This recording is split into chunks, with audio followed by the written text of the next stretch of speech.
ختم نبوت کے پہرےدار بنیں گے، جو ختم نبوت کے پہرےدار بنیں گے، محشر میں ان کے غامی تو سرکار بنیں گے، محشر میں ان کے غامی تو سرکار بنیں گے، جو ختم نبوت کے پہرےدار بنیں گے، جو ختم نبوت کے پہرےدار بنیں گے، جو ختم نبوت کے پہرےدار بنیں گے، جو ختم نبوت۔ فیصل بھائی، جب آپ قادیانی تھے اور ربوہ میں آپ رہائش پذیر تھے، وہاں پر ویکلی سوموار یا جمعرات کو جماعت احمدیہ کے مذہبی پروگرام میں بھی آپ باقاعدگی سے شرکت کیا کرتے تھے۔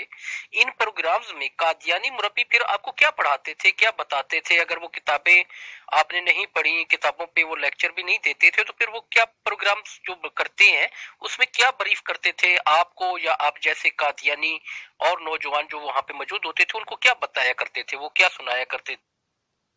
جی، وہاں سب سے پہلے تو قرآن مجید کی تلاوت ہوتی تھی، اس کے بعد کوئی نظم وغیرہ پڑھی جاتی تھی۔ 1 گھنٹے 1.5 کا یہ پروگرام رکھتے تھے، زیادہ سے زیادہ گھنٹے کا رکھتے تھے۔ تو یہ جناب انہوں نے نظم کے بعد انہوں نے شروع کرنی جی خطاب ہونا، کسی مربی صاحب نے جس نے آئے ہونا اس نے خطاب کرنا۔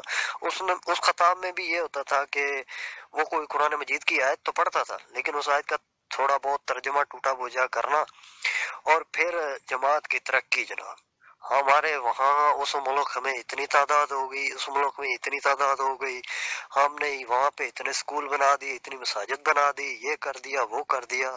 دعا کریں جی کہ جماعت اسی طرح ترقی کرتی رہے، حالانکہ وہ ترقی صرف اور صرف ان کاغذات تک ہوتی تھی، ظاہری طور پہ اس کا کوئی نام و نشان نہیں ہوتا تھا۔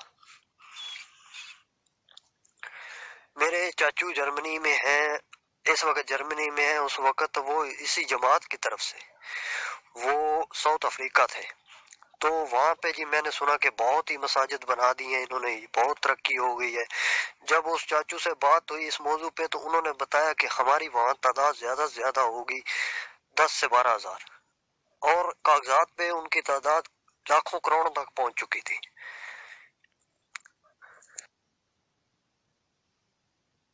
اللہ اکبر۔ فیصل بھائی، آپ کی سابقہ زندگی پر ایک آخری سوال کرنا چاہوں گا۔ کسی سیاسی پارٹی کا ایک نعرہ ہے روٹی کپڑا اور مکان۔ اسی طرح کہا جاتا ہے کہ جماعت احمدیہ میں بیعت کرنے والوں کی مالی معاونت یورپین ویزے، جاب، گھر اور گھر والی بھی دیتی ہیں، اس بات میں کہاں تک صداقت ہے؟ جی جیسا کہ تمام دنیا کو ہی پتا ہے کہ تخت ہزارہ میں مرزائیوں کو مارا گیا تھا، ان کے 5 بندے مار دیے گئے تھے مسلمانوں کی طرف سے۔ انہوں نے ایک مولوی صاحب تھے، تو انہوں نے گھسیٹ کے مسجد میں اپنے عبادت گاہ میں گھسیٹ لیا، اور پھر وہاں پہ ان پہ تشدد کیا، جس کی وجہ سے مسلمانوں میں ایک ان کے خلاف جذبہ ابھرا۔ تو اس جذبے کی روشنی میں ان کو قتل عام کیا گیا تھا۔ اسی اسنا میں، اسی کیس میں میرے چاچا کا دور دور تک اس سے کوئی تعلق نہیں تھا۔ جہانگیر نام ہے ان کا، جرمنی میں ہوتے ہیں۔ انہوں نے درخواست دی جماعت میں کہ میری جان کو بھی خطرہ ہے، تو ان کو ویزا دیا گیا جرمنی کا، وہ جرمنی گئے۔ اس کے بعد جب میں مسلمان ہوا، پھر بھی میں یہ چیز نہیں مانتا تھا، حالانکہ سارے کزن لوگ کہتے تھے یہ بات، لیکن میں نہیں مانتا تھا۔ لیکن جب میں مسلمان ہوا اس وقت ان کے مبشر کالو صاحب ہیں، جناب نگر میں ہوتے تھے اس وقت، انہوں نے مجھے ڈائریکٹ کال کی تھی اور انہوں نے مجھے آفر دی تھی، تمہیں لندن کا ویزا بھی دیں گے، تمہیں رشتہ بھی دیں گے، اس کے بعد تمہیں وہاں پہ تمہاری جاب کا بھی انتظام جماعت کی طرف سے ہوگا اگر تم واپس آ جاؤ تو میں نے انہیں یہ الفاظ کہے تھے کہ میں لعنت ڈالتا ہوں ایسی دنیا پر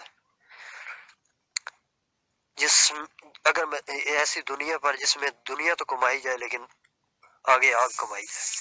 میں اس آگ میں جل لوں گا، لیکن اس آگ سے مجھے بہت ڈر لگتا ہے۔ اللہ अल्लाह अकबर। अल्लाह रब्बुल इज्जत आपको इस्तकामत अता फरमाए। फैसल भाई, आपके वजूद और आपकी दावत की बरकत से आपके वालदा, बहन, भाई, मामू और खानदान के कई अफराद दायरा इस्लाम में दाखिल हुए, अल्हम्दुलिल्लाह। आप इस कार्य खैर और सदका जारिया का क्रेडिट किस इंसान को देंगे कि अगर वो साहब ना होते तो आप आज भी कादियानी होते? सबर भाई, मैं ऐसे दोस्तों को जो कादियानी मजहब से, जी सबर भाई, इसका क्रेडिट मेरे दो कजनों मुनाजिर अली और आफ्ताब नज़ीर और सरफराज भाई, इन तीन इंसानों को मैं दूंगा, क्योंकि इन्होंने हमें वापस इस्लाम में लाने के लिए बहुत ही मेहनत की, बहुत ही मेहनत की। माशाल्लाह, अल्लाह रब्बुल इज्जत आपके इन तीनों कजनों को अपनी हिफ्ज़ो अमान में रखे और हम सबका खात्मा बिल खैर फरमाए, इलाही आमीन। फैसल भाई, हमारे वो दोस्त जो कादियानियत से वाबस्ता हैं, इनकी राह हक की जानिब आप रहनुमाई के लिए क्या पैगाम देना चाहेंगे? सबर भाई, मैं ऐसे दोस्तों को जो कादियानी मजहब से ताल्लुक रखते हैं, उनके लिए एक पैगाम देना चाहता हूँ कि मेरे भाई, ये एक ऐसा गंदा कीचड़ है कि जिसमें आप धंसते जा रहे हैं। अल्लाह ताला के हुजूर सबसे पहले तो अपने दिल को साफ करके अल्लाह ताला के हुजूर झुके और अल्लाह ताला से मदद मांगे, और दूसरे नंबर पे मिर्जा साहब की किताबों को इसलिए ना पढ़े कि आपने उन्हें माना है, इसलिए पढ़े कि आपको हक की तलाश है। तो आपको हक की अल्लाह ताला और नबी आखिर ज़मा आपको मिर्जा साहब की किताबों से दिखा देंगे। अब देखिए, मिर्जा साहब ने एक सफे पे कुछ लिखा है तो दूसरे सफे पे कुछ लिखा है। बराए मेहरबानी खुदा का खौफ करें और उस पे गौर करें। माशाल्लाह, बहुत खूबसूरत पैगाम दिया आपने हमारे कादियानी दोस्तों को। फैसल भाई, हमारे वो भाई जो नामूस खत्म नबूवत के तहफ़्फ़ुज़ और दिफा के लिए जमात अहमदिया के दोस्तों से बहस व मुबासे करते रहते हैं, इन दोस्तों को आप क्या नसीहत करना चाहेंगे जिससे दावत और तबलीग के मकासद सही तौर पर पूरे हो सके और हम अच्छे और मुतासिर कुन अंदाज से अपने अहमदी दोस्तों तक पैगाम हक पहुंचा सके? सबसे पहले तो साबर भाई, मैं पीर मेर अली शाह का एक कौल बयान करना चाहूंगा कि खत्म नबूवत का जो बंदा काम करता है, उसके पुश्त के पीछे नबी करीम सल्लल्लाहु अलैहि वसल्लम का हाथ होता है।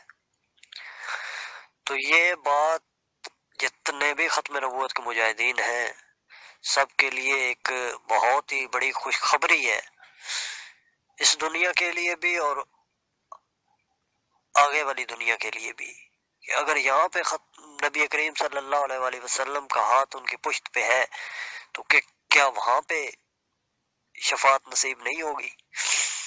उसके बाद मैं तमाम भाइयों को एक मशवरा देना चाहूंगा कि मेरे भाई, गालम गलोच या सख्त जबान इस्तेमाल करने से किसी का दिल भी मोम नहीं होता। अब मेरी मिसाल सामने, अगर मेरे कजन वगैरह मुझसे नफरत करते, मुझसे बात ना करते, तो शायद मैं कभी भी दायरा इस्लाम में दाखिल ना होता। उन्होंने बहुत ही नरम लहजे से, बहुत ही मोहब्बत और प्यार से मुझे समझाया। किसी भी चीज को, अगर एक लकड़ी है तो उसे भी अगर एकदम से मोड़ेंगे तो वो टूट जाएगी, अगर आहिस्ता आहिस्ता प्यार से, नरमी से उसे मोड़ेंगे तो वो मुड़ जाएगी। इस तरह प्यार और मोहब्बत से इनसे गुफ्तगू करें। जज़ाकल्लाह फैसल भाई, जज़ाक।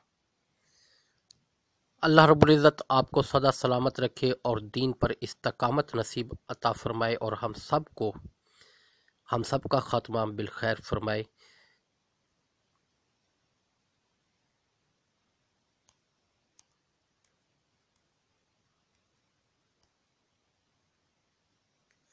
रंजा भाई, एक दोस्त का सवाल आया है, कादियानियों के दजल का अहम जरिया क्या है जिससे वो लोगों को अपनी तरफ माइल करते हैं?